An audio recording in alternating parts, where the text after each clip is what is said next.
All right. So last Wednesday, we discussed the business model canvas, which is a one sheet way. The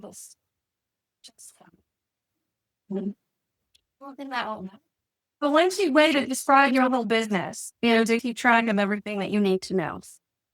And I noticed that some of you guys filled out your business model canvas and submitted it on Disco, which was great. And some of you also did the ad-lib, where we condense all of the information that's on the business model canvas into about 4 sentences that says what our business does, how it creates value, who we've partnered with to deliver that value, and what we're going to be spending money on is how we're going to make money. That ad lib is something that you can internalize and use it also as an elevator pitch. You don't always have to say who you're going to partner with when you're describing your business to other people, but the idea of describing the value that you offer and how you make money is something that other people are going to be interested in. If you are using Claude and ChatGPT to help you craft these things, you want to really comb through it and make sure it says exactly what you want it to say. I read one which appeared to be made by ChatGPT, and it was a lot of fluffy words that didn't really mean a lot. It was hard for me to discern what the company was actually. So that's something that you have to be wary of with using the artificial intelligence, is they try to make things more grandiose than they are. An elevator pitch should be very succinct. So that's just my warning for today. So today we're going to talk about customers and customer discovery. And the reason that we want to talk to customers is to find out if the thing that we want to make is going to be purchased by others. Otherwise, it's just like a crime time. But if we're trying to make a business out of it, we need to validate the need for the product or the service. So once again, here's the rest of our schedule. We're doing customers tonight. We're going to do the market on Wednesday. And then coming up, we have these other things. We'll have a special speaker for legal. I do pitch decks. We have a special speaker for pricing, a guy who has a PhD in pricing. Sales and financials will be taught by other people as well. Supply chain, we have an expert for, and then pitch practice. That's why we do pitch decks way back on August 13th. You time to work on crafting your pitch deck, and then we'll practice on the 27th, and we'll present them on the 29th. All right, how do you get to know your customers? Well, you talk to them. All right, so this is the basic process for your business. You ideate, what is this thing that I want to be doing? Then we're going to design it. Then we're going to produce it, sell it, and then we're going to iterate. We're going to improve. We're going to tweak it. We're going to have the brand new recipe of grandma's cookie or the new formulation of Thai, right? So we constantly have to be improving things. But customer discovery comes in here between the ideation process and before we start design. Well, how do you know how to do that? So there's this guy named Jeff something. We couldn't get to his last name, but he had this idea way back in 1996 that he would like a device where he could keep his calendar, he could keep his to-dos, he could take a quick note on something. And so he decided to make it out of paper and cardboard and carry it around with him for 2 weeks to see if he would use it. You know, if it was just something that was too inconvenient and he wouldn't pull it out of his pocket to make a note or whatever. So for 2 weeks, he used this prototype and he decided that he would indeed use it.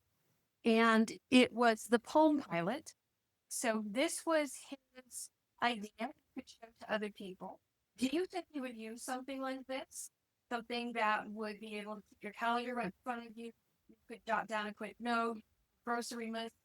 You could have that brilliant idea recorded, contact and their phone numbers in here. And so he had something to show people when he went and talked to them. And then this is what it came out as. And this was back in 1996. iPhone did not come out for another 11 years. So he was really ahead of his time, and business people use these all the time. It doesn't look as graphically fun because it wasn't. It was very utilitarian. But that was the Palm Pilot, the precursor to the iPhone. So how do we go about this? We have to understand what our product is, and we have to be able to craft questions.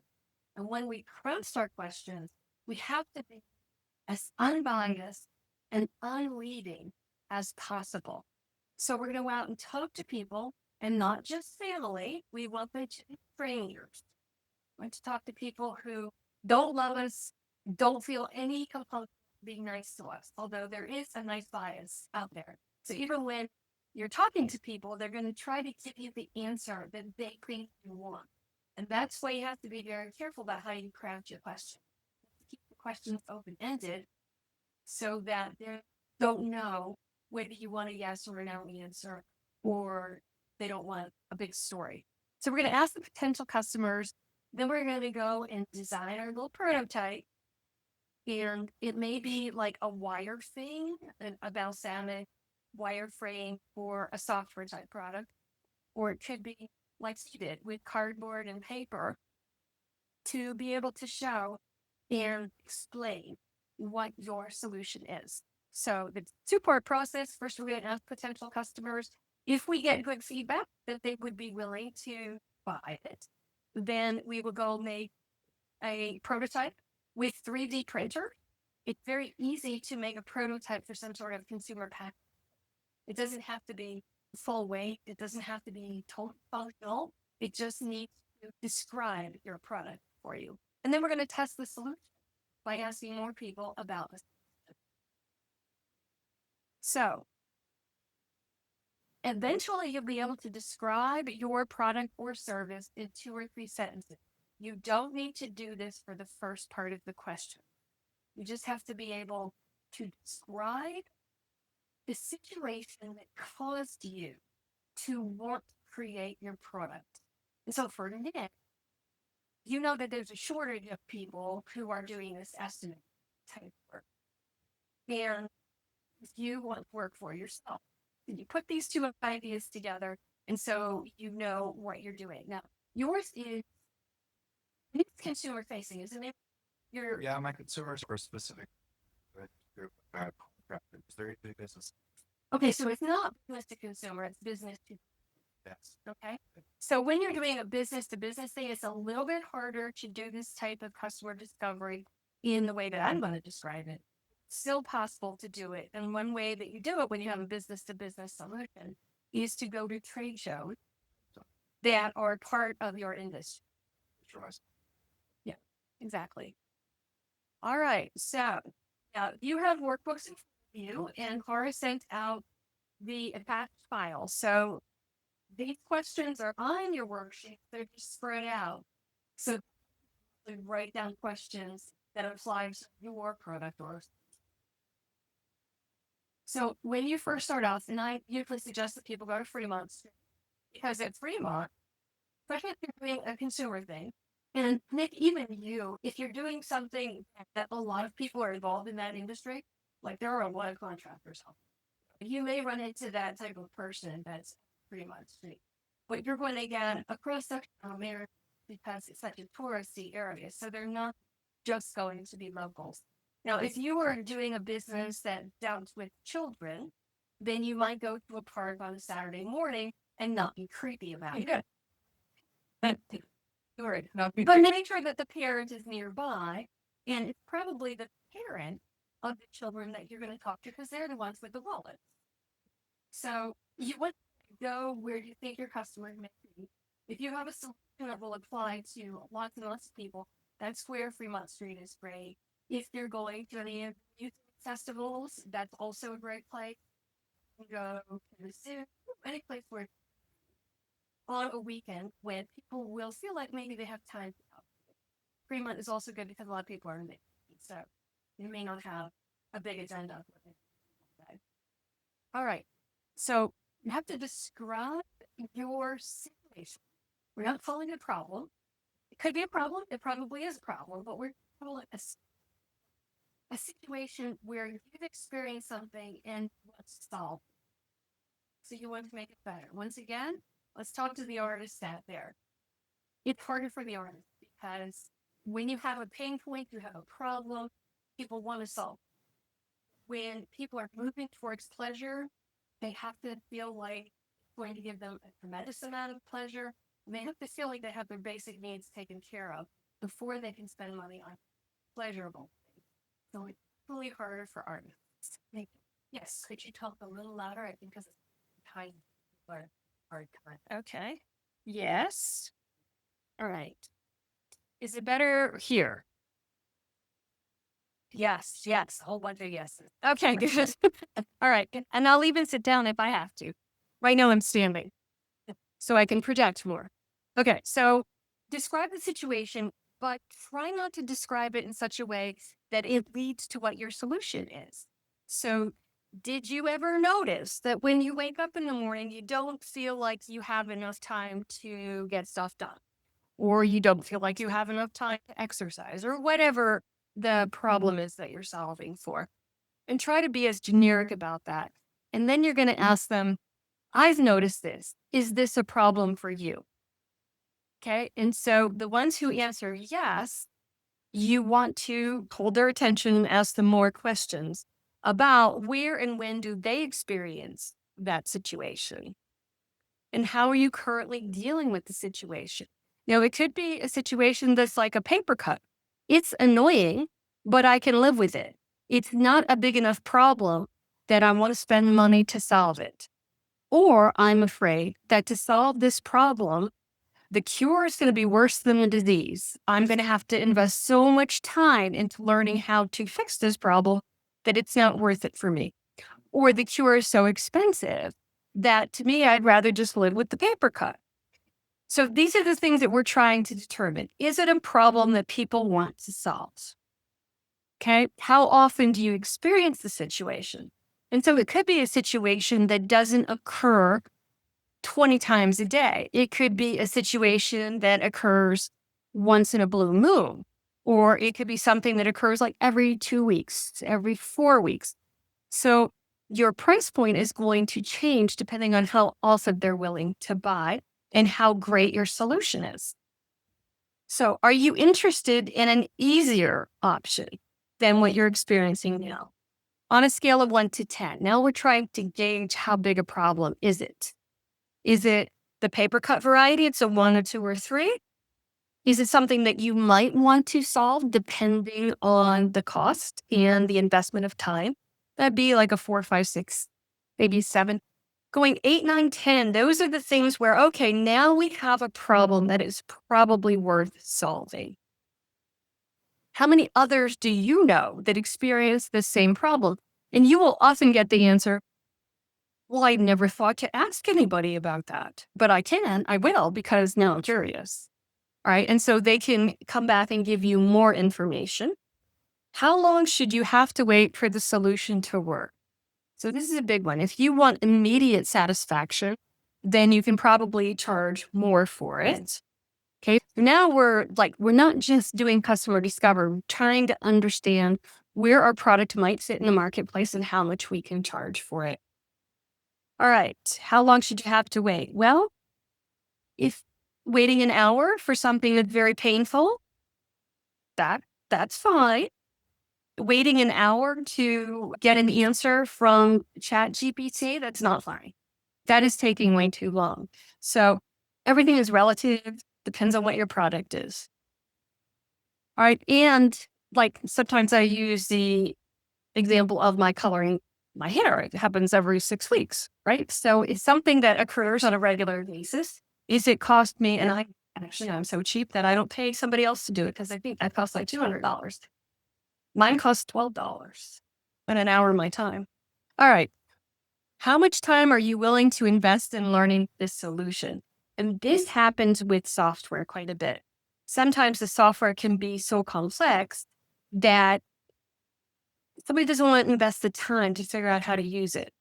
Like we just got a new TV and it has Roku installed on it, except that the Roku doesn't recognize our sound system. So every time, do you want surround sound or do you just want the sound from the TV? I know my husband's waiting for me to say the TV's fine. He's like, no, I want the surround sound. And so he has to go through this series of steps. So I'm thinking there must be a solution. And maybe the solution is like we take the Roku out of the back of whatever thing it's in, and then it doesn't see it. So it has to. I don't know. Anyway, but you can see like something changed and now it's more complex to get the service that we had 2 weeks ago. All right. Are you willing to pay for a better solution? So up until now, we've been talking about time and how often it happens. And now we're going to ask if you're willing to pay for a solution. And then how much are you willing to pay? Because through this discovery process, which is so important, you may find that whatever you've devised as a solution is too expensive and that people will not pay what you need to receive to cover your costs and make a profit. And so this is better to know now. You can move on to your next idea. It's better to know now before you spend a lot of money in branding or incorporating or ordering something to be made for you. Engineers do this a lot. Engineers think, oh, I've come up with this great solution and it's brilliant and everybody should love it and everybody should want it. And they may have designed it in such a way that it costs more than people are willing to pay. And engineers, because they're smart, they think, sorry to any engineers out there, but they think that if it's an elegant solution, that people should be willing to pay for it. But people don't care about elegance. They want their problem solved. And it shouldn't cost a ton to do it. All right, how much would a faster, better solution be worth to you? And if it's a one-time solution, how often are you willing to pay for it? Here's where I usually talk about the hair color thing. Yeah, it's going to work. It's going to work for a finite period of time. Then we're going to have to do it again. So like vaccinations for your dog, it wears off after a while. But it's worth it because in that case, the vaccination is better than the disease. All right, so these are the discovery questions. Now we're going to ask you to take some time and work in your worksheets there. And I'm here to answer any questions. So we'll take about 10 to 15 minutes for you to get through the first part of these questions. I feel like I should play the Jeopardy song. I'm just asking them if they have related about them questions. Yes, thank you. All right. Well, if you run into questions as you're working on this, just sing out. Can you explain what a wireframe is for people who may not know what that? Oh, okay. So a wireframe is a way of showing what a piece of software will do. So it will have like several different steps to it. And so it'll show what the interface will look like. So this is step 1, you enter your personal information. Step 2 is we ask questions and we need these questions to qualify how we're going to serve the solution to you. And then the last slide might be what the solution looks like. And there are free resources for that. So does Figma do that? I know Balsamic does. I guess. And when it comes to apps like that, you can actually draw screenshots of the way that you envision it happening. And with ChatGPT, it can do the code for you. Yes. So I'm thinking about, I don't know how to frame. The problem? Yeah. How to frame my product in this ideal situation. So Justin, I recall what you're doing. You are bringing together a bunch of different native artifacts, different products, and you're going to have them in one place. Natives like to try. And natives like that. Or a native Sears and Roebuck. Oh. Okay. Or a native Amazon with a storefront, right? Where you're going to curate, keyword, curate native made, beautiful products so that you can come to one place and start to understand your culture. Well, purchase, right? Like at least Well, go. understand it, but then also like you're going to fall in love with something. Yeah. So they can touch it, feel it. Like Amazon, you can't do that. So you don't know the quality. Well, Right. And like you're wearing beaded earrings. And I find that in person, they're so much more vibrant than any sort of picture that you take. So they look better in person. Also, you can tell if they're the person's not. yeah. When you- It's authentic. Yeah. I ordered stuff once and that didn't go well. That stuff is so cheap that I didn't want them to have any of my data either. So I Yeah. ordered. I did order once, and my French bulldog statues that I thought were going to be like that big, it's big. And I was like, okay, well, there's that. Well, yes, you need to read the specifications, Yeah. but that's true for Amazon too. Well, they had it behind or next to things that I was like, okay, yeah. Are we answering these questions as if the customer? Oh, as if we were the customer. No, you are writing your questions. So we're giving you an example question and you're trying to customize it for your product or service. Okay, stinky. Well, in the other world. Yes, I like that. Sounds. No. That's fine. House, yeah. Or. Yes. Fine.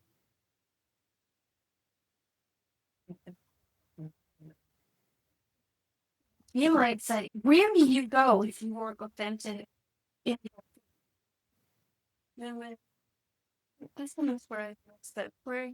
Well, how often do you trade? Because now you're qualified. How often they like visit you? So I want to say every weekend or every month. Where okay, so you've already experienced this. You know that they once they have it, they want it again. Yeah. So that was that's yeah. Question 4. Yes, because we're going to get to. I don't think that will sign. It's supposed to be the rest of it. Yes, there's the rest of it. Yeah, here's the test. So what are the question files? Thanks, that's already. So, all right, how are you currently dealing with these gradings? So some people are going to say, well, I just make my own Indian. Or I go see my own. That's totally what they're doing.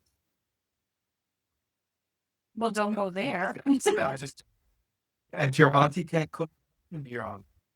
It's all right. How often? Yeah. So we already asked that question. So you can tell us when and where you get these cravings, and then you can say how often have these cravings.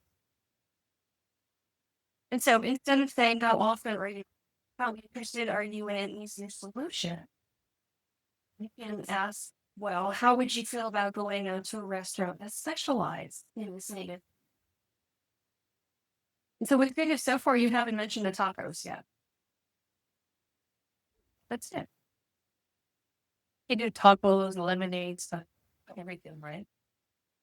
I was thinking about it. I was like, oh, do native American food traditions. The anything that we do, it was just we're just talking about the or that I have to phrase everything Indian because I'm just not. So I see Navajo tacos is not because I'm Navajo thing. Yeah. Navajo Indian will eat the coca flour. Oh, it's well, maybe I'll bring it one. Just because it's like an herbal, it's an herbal drink, and it's actually good. There's benefits to drinking it. So if you have stomach aches or anything like that, it helps soothe the stomach. I can't remember what else it's about, but it just tastes very good. It's really refreshing. Things like from my pine nuts are another thing I could think that it's some sort of dessert. So just not just lime type of native but just all the other. I could always They're different cuisines, Yeah. sure. like I could bring in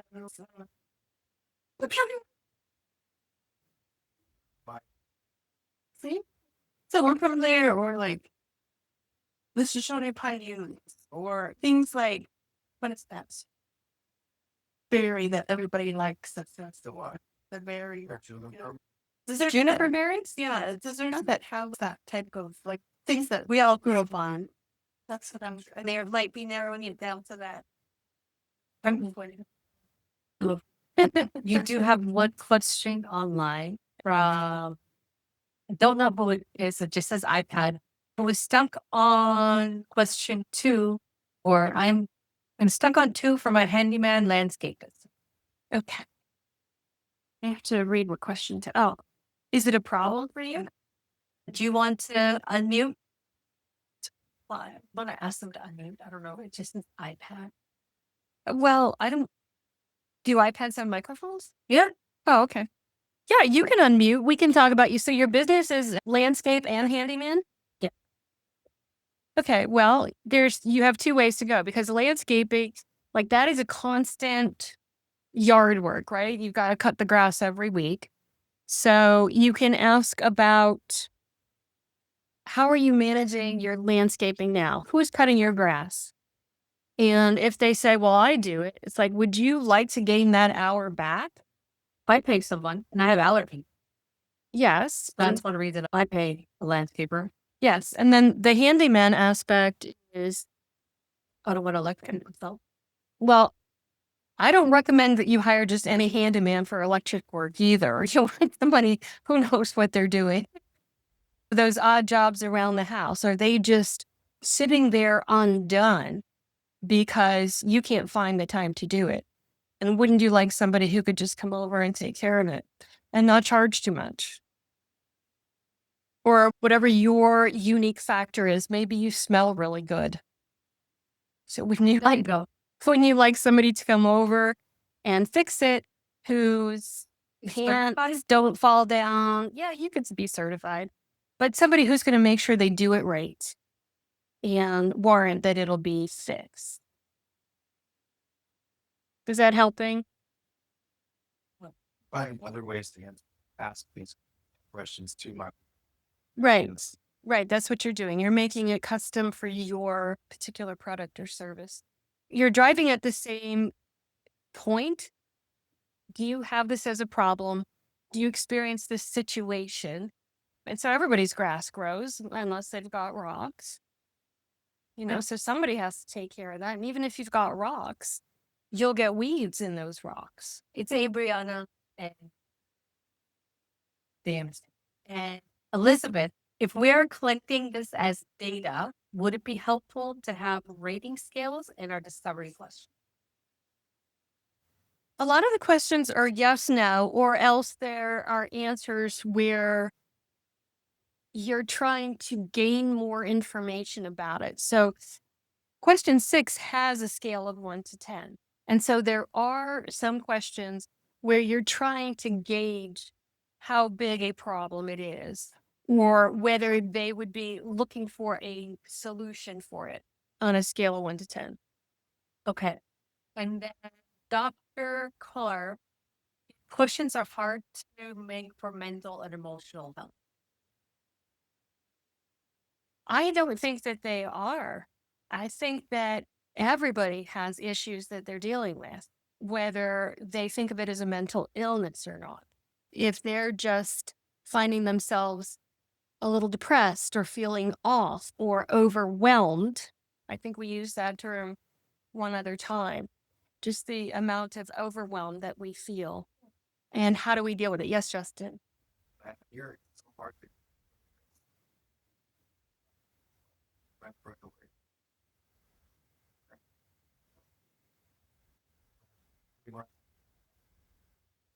Could you hear that? Because Justin's across the room.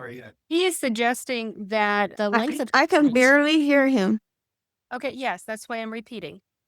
He's suggesting that the length of time that you have to wait to be able to see a therapist is really long. And so that's one of the things that you could question. Have you found that you've had to wait 3 to 6 months to see a therapist? And if you've identified that you need that kind of help, that you need someone to talk to, do you want to wait 6 months? That's the question. Do you want to wait 6 months? What's a reasonable period of time to wait? Would you rather have a different sort of outlet that may not be a licensed therapist, but somebody that is a good sounding board, just a good listener, somebody who will be there for you? Thank you. That helped. You're welcome. Okay, so how's everybody doing? Because it has been about 10 minutes now. Maybe a little bit more. How's it going, Nick? My brain does this thing like when you start talking, it picks up on your text. Then you lose the thread. Okay. What did that? Just talking before deep thought and that at the same time. That's what six. I was listening. I was like in mid. I was like listening. It's going well. I'm at number 7. Oh, you are doing well. Okay, but the point is that you have a couple days to get it done where you can work on it on your own, and then you'll be able to revisit it too when the recording comes out. Yes, Justin. Beyond. Why? Yeah, a lot of people ask this because that is an easier way to do it. It's also less reliable. Where you have the pleasing bias when you're talking with somebody one-on-one, but you also have a lifetime of experience to know whether they are shining you on, if they're looking to try to please you, versus with the form, you've got none of those cues. Yeah. Okay. So we're going to take the answers that we get, and we want to talk to at least 20 to 30 people, 50 if you can do it, because we are validating the need. So before you start spending any money, you're better off spending 2 whole Saturdays at Fremont Street. It's probably easier to do it when it gets a little cooler. You don't want to have people who are totally drunk when they're answering your questions. So you have to time it in such a way where you're going to feel like you're getting honest answers and useful information. So Would you suggest like a wellness system at Fremont Street, like, or what, Dr. Carmen is talking about. Yeah, like I said, I think everybody has issues. And so anybody in the street would be able to give you honest answers. Some people may still be in denial and they will say, no, they don't need that. But you're going to be friendly and try to elicit more honest answers from them. I think in the yoga, yeah, like an app type of yoga meditation. Summerlin does something that's called yoga on the lawn, and there are literally like 200 people that show up for it. If you go on, yeah, and it's in downtown Summerlin, and they do it on the lawn and that. No, okay. So Rikshana is suggesting that she goes to Summerlin, because they do yoga on the lawn there. I noticed also that the Uncommons has a very robust schedule of events, and I do believe that they have yoga in the morning some days. Okay, thank you. Yeah, and so there are probably a lot of places around that do stuff like that. There may be even farmers markets where one of the early events in the day is a breathing exercise or yoga. Yeah. Okay. All right. So now we have a lot of information. And so we can take this information back.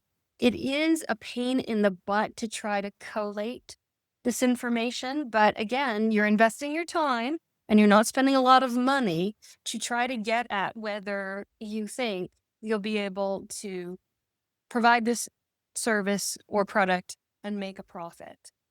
And so once you have this data, I usually recommend Excel because it's so easily, there's Google Sheets too, where you can take the answers and look at them and digest the information for a while and decide whether or not it's something that you should pursue. And if you decide in the positive, then the next thing to do is to try to craft a prototype of some sort, even if it's like a drawing of screenshots or just a description of how the product is going to work. And so for the yoga app, it might be that you're going to have a variety of yoga teachers that, because there's a bunch of different types of yoga. I don't know them all. And different levels, right? Right. Beginner. Right, exactly. And so if you're going to just start with yoga, in fact, up in Reno, we had a young gal who loved to do yoga with kids. And so that was her thing. She would just go to like Sunday school and she built a business around yoga for kids. So we're going to try to create something where we can show what our solution is to the next group of people. So the second group is where we're actually going to perhaps go back to the same place where we started. And if you have somebody that you're interviewing and they're very helpful to you, you should capture their information, their name, their email, a phone number, whatever they're willing to give you. And then you can ask them, if this is something of interest to you, I'm going to be doing this research and then I'm going to be coming back and describing the solution because I'm taking the input from all of you lovely people to refine the product. And so I want to come back and then I'm going to validate again now that I know that there seems to be a need for the product. So it's very similar, but slightly different because now you've incorporated the feedback from your first customers. And so you're going to describe the product or service, show a prototype if you have it, and then you're going to embark on more questions. And here, again, you're taking feedback from your potential customers because now you can refine it further before you go to production. So you demonstrate it and you ask if they think it will solve the problem. So now we do get to frame the problem up front, the situation, whatever it is. You okay? Sinuses, yes. Yes. All right. So do you think this will solve the problem? Why or why not? If they answer why not, then you have another crack at the ball. You can adjust what your product or service is so that it does a better job of solving the issue. And then what else do you think it should do? This one's a real eye opener because you're thinking about it the way you've always thought about it. You got a little feedback from the customers because you were just going down that one path of this is the situation. How do I solve it? So for you, you would be able to ask, and especially the Native Americans that you're interviewing, what other foods should I serve? Right? What do you miss from your childhood? Okay, so you can ask what else it should do. You can ask questions like, how would you change it? What color do you think it should be? Like, what should it look like? Lots of different questions like that. Do you think the others that you know that have this problem or have experienced this situation, would they like this solution? What would you be willing to pay for the solution? All right. Once again, you're qualifying whether you can make a profit at this. And you may not actually know all of the costs that are going to go into your product or service at this time, but you're going to at least have a benchmark. So when you start doing that research, you'll know whether there's room for it to solve the problem, but also for you to have a viable business. All right. How often would you buy it? Again, a qualifying question. Would you consider testing an early version of this? So now we're trying to get them to become beta testers for us. So after we get our prototype together, will they help us work out the kinks? So in the case of software, work out the bugs, find out where those friction points are, try to smooth things out. If it's a physical product and it breaks too easily, it doesn't last long enough, they're going to help you to figure out how you need to change your product to make it more robust and more worthwhile. All right. Would you consider, yes, if it's not the solution for you, do you think it solves the problem for other people? Who are they? And then this last question, where would you expect to be able to buy this or find this solution? Because they may have completely different ideas from what you think your marketing channel is. You think it's going to go into the corner drugstore. And they say, oh, I would look for that at a farmer's market, or I would look for it at a hardware store. So it can give you ideas on where else to place your product. Okay. All right. So now we have a few more minutes. The process questions are the next section. So I'm going to shut up as much as possible so Nick can write his answer. It's stage 2 until I pass the stage 1. So I'm hypothetically asking stage hold that answer from stage 1. No, they could be completely new people to you. And the way that, in fact, there's, But in the timeline, this is forward after I've asked. after you've asked those questions and modified the way that you're going to talk about your service, because yours is a service, and then you're going to start this interview or this just, can I ask you a few questions? Do you have a few minutes? I was here a couple weeks ago and I had this idea for a business. And so I came a couple weeks ago and I described the situation that made me want to solve this issue.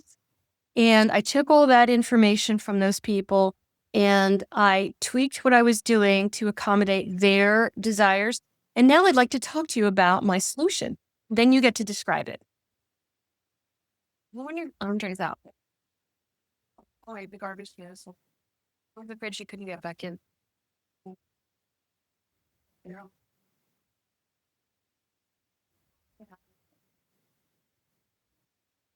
You plan on bottom? Or some of that, right? So let's see, like the tea and lemonade that you could eventually plan on bottling and sell. Like, my favorite to sell. I do it. Right. She wants the for ground lemon. I make it. I do. When people roast, it's easier than those the bottle, like the dry and the fresh version. So much better. Stuff. So we recently started adding gold rum, glitter. Fancy. With bottling it, if they want bottle, works like I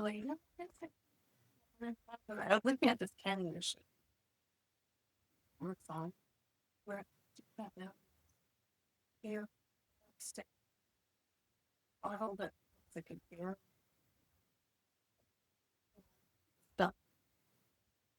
Yes. So thing to consider before you do that is what is it going to cost you and what is the shelf life? So if you're not adding preservatives and you're not heating it and pasteurizing it, which changes the flavor, then you have to consider that. They were sell something, maybe it's drink for like a day or two and purchase. Yes. And then you'll also have to deal with the health department. And then maybe no bottling. Yeah, and then maybe like here. it's you should treat it like a whole separate project that you need to research to find out how you can go about doing that and what it would cost. I mean, maybe good. Sorry. It's not impossible, but there you should consider It just how much. Yeah. French is better. Why would you, if you're able to build up a small, like a store of items to sell, I would do little shops trying to like make an order for 100 people, have a stock and then sell it. I don't think you'd have as many problems trying to like keep those items good for a year while you're trying to sell. Like small stores set up for, you're gonna have a thing over here. Hey, here's my 20 jars of my favorite product. Who likes it? Might help you get past that. Because if you try to keep it for a year, sell it online, someone doesn't buy it, and then waste it, make money and lose the product or buyers. The health department sounds scary. Yeah.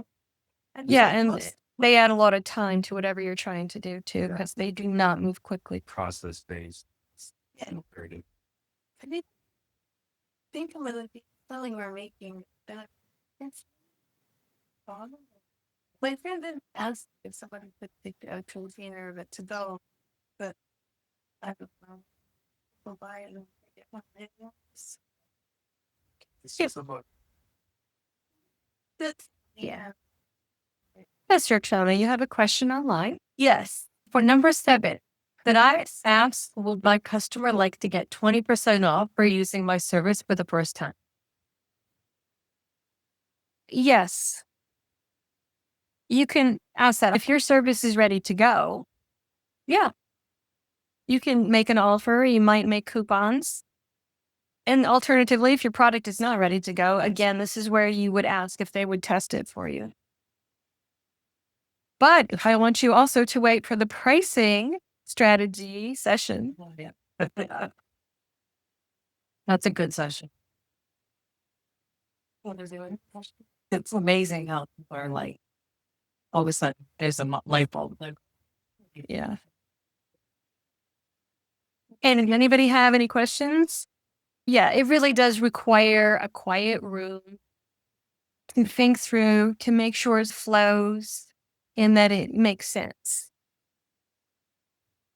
All right. So, features and benefits. After you've spent time talking to your potential customers, you'll be hearing certain things over and over again.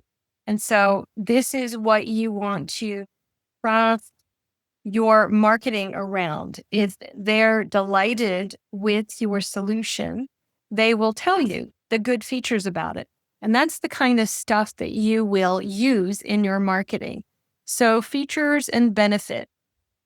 So features are descriptions of what your product does, but the benefit is how it helps them. So we always want to focus on the benefits. And the more that we can use our customers' words to describe the solution, the more you relate to them. So you may have started your solution because it solved a problem in a certain way for you. But by doing this customer validation, you're hearing from your customers how they perceive the problem or situation. And that's how you want to talk to them. All right, did everybody check in? If you haven't checked in, please do so now. Luciana, will you post it one more time? And if anybody at this point is not on Disco, please let me know. And I'll make sure that you are. So these customer discovery questions are available there too. does only what did I get the email with for? Okay, so okay, but if she's on Disco, she can find them there. Dizo and not on Disco. She's not on Disco. Okay, well, that's going to make it hard. So is she putting her email in there for you? I've just asked to confirm. Okay. Dizoni, can you confirm your email, please? In the chat. Liliana, same thing. Liliana, can you confirm your email in the chat too, please? And if you have more than one email, the one that was entered into Disco was the one that you registered with. And so if you have a different email that you check more often, then you should share that with us so we can add that email to Disco. Being a founder is not easy. These exercises are difficult. Going out and doing customer discovery is difficult. But getting to know your customers and continuing to stay in touch with them will mean that your product is going to continuously improve and to satisfy them. So Apple, for example, Apple has a rabid following, right? Apple phones. What is Apple doing in AI? Not much. They are missing out on an opportunity because their customers are so fanatic about their products. But they're just missing from the AI scene. And it's not that their customers were clamoring for AI stuff. It's just that they can see that their customers are using other AI products and they are nowhere to be found. So we want to sit on our customer shoulders, especially when your product is new. When you're first starting out, you want to be sitting on your customer's shoulders, see how they're using your product because they're going to use it in ways that you never imagined. And so you want to capture that because if one customer is doing it that way, another customer is doing that way, you may need to adapt your product to make it easier to do it the way that they're doing it. Okay, so on Wednesday, we're going to be talking about market sizing. And Market sizing is important to understand what your potential market is. And it's also not easy. It involves research. That part is easy. But figuring out what your potential market is in the short term, 3 to 5 years, that's not easy. But we'll tackle it on Wednesday. In the interim, if you guys have time to work on your questions, then I'd be happy to review them in Disco. All the homework do we need to do they need to upload it on Disco? If they want any comments back, if they're doing it on their own and they're happy with it, they don't have to upload it. Off the subject from Melanie, but does anyone have an alternative to work with PDFs without paying $20 a month for Adobe Pro? Do they have a free version for Adobe or no? Are they making the PDFs? Are Microsoft Suite. are they using? If you have Microsoft, you can save things as PDFs. Yeah, unless you're using the creative So, version. yeah, Yeah, No, me either. we're not understanding that. Melanie, what are you using it for? What are you using Adobe for? Is it just to save PDFs or is it for Adobe Creative? Are you trying to make marketing? What is it? How are you trying to use the PDFs that it's not free? No, I'm not doing anything like fancy like marketing. I used to pay for the Adobe, but it's just cutting all my subscriptions. So when right now I'm currently using the Microsoft 365 online, which is like I guess a watered down like full Microsoft Office. So when I print off if I go to save a document in PDF or a document in Adobe, so I can't actually make any edits or anything because I'm not subscribed to make edits in Adobe. And then I also can't convert like my documents. She needs Adobe to. So I have it at work, but I really don't want to test the waters at work and start dipping into like my personal things. And I'm like, surely there's got to be another option than paying like $20 a month. It never even used to be that high. Well, you can still create those things in Word. So you should save a Word version, then save a PDF version. Because if you're sending up a PDF version, you can do that. But then if you make changes, then you can go back to that Word document and save it again as a PDF. So you save your Word to make the changes in. I do that with my resume. Like I have a template and anytime I just create another version and same as PDF. Unfortunately, without paying for Adobe, you can't convert a document You can't edit a document in Adobe unless you pay for it. and you have to convert it and be able to edit it. Okay. I think it's my 365 online version with Word. It just gives me a lot of issues to be able to save it and to be able to save it to like a PDF. So that might be the problem. Use Google. I literally, I even canceled my full Microsoft Office. That was like $10 a month because they were just all adding up. And then now I just did the real basic one, which is like $2 a month to work with Word. And it's like really, obviously really bad. It's more frustrating than anything. Just upload the document into Google Drive and use Google. Okay, that's a good idea. Thank you. I'll try that. It's free. It's also not that robust, but Okay. it is free. Did I say yeah? Everything's a subscription nowadays and they all add up. You got to pick and choose. You do, but it sounds like you may have to make that decision whether you need Yeah. a more robust version of Word or just give Google a try and see how that works for you. Okay. You All can right. keep the Google as a PDF too. Yeah. Okay. All right. Perfect. Thank you. Upload the Word document. So. Yeah. Okay.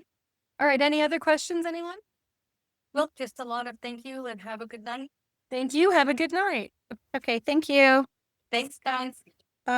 Thank you. Bye.